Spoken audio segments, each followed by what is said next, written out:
Hello സുഹൃത്തുക്കളെ, പുതിയൊരു വീഡിയോയിലേക്ക് ഏവർക്കും സ്വാഗതം. അതെ, ഇന്ന് കാടക്കോഴി ഫ്രൈ ചെയ്യുന്ന വീഡിയോയാണ്. അതെ, ഇതാണ് കാടക്കോഴി കോഴി. ഇതിനെ നമ്മൾ ഇന്ന് ഫ്രൈ ചെയ്യുന്ന വീഡിയോയാണ് കാണാൻ പോകുന്നത്. അതിനെ എടുത്തുകൊണ്ട് നമ്മൾ എന്ത് ചെയ്യുന്നു, ആദ്യം എടുത്ത് വാഷ് ചെയ്യണം.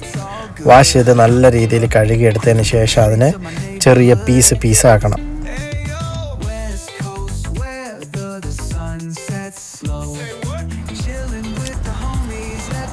അത് കഴിഞ്ഞ് മസാല ചേർക്കാം. കുരുമുളക് പൊടി, മല്ലിപ്പൊടി, മുളക് പൊടി, മഞ്ഞൾപ്പൊടി, ഇഞ്ചി വെളുത്തുള്ളി ചതച്ചത്, പിന്നെ ഉപ്പ്, പിന്നെ ഗരം മസാല, ഇതെല്ലാം കൂടെ ചേർത്ത ഒരു മിശ്രിതം. ഇത് നാരങ്ങയും കൂടെ പിഴിഞ്ഞ് വെച്ചിട്ട് എന്ത് ചെയ്യണം, അതിൽ മസാല പുരട്ടി വെച്ചതിന് ശേഷം നമുക്ക് എന്ത് ചെയ്യാം, എണ്ണ ഒഴിക്കാം.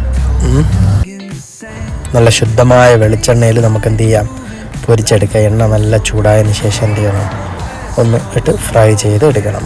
ഒത്തിരി നേരം ഇട്ട് ഫ്രൈ ആക്കണ്ട, ഒരു മീഡിയം പരുവത്തിന് ഫ്രൈ ആക്കി എടുത്ത് നമുക്ക് കഴിക്കാം. നല്ല മൂത്ത് പോയാലും കഴിക്കാൻ അതിന് ടേസ്റ്റ് കുറവായിരിക്കും. അപ്പോൾ ചെറിയൊരു ചൂട് അത്യാവശ്യം വെന്ത ശേഷം എടുത്ത് എന്ത് ചെയ്യുക, കഴിക്കാം. ഓക്കേ.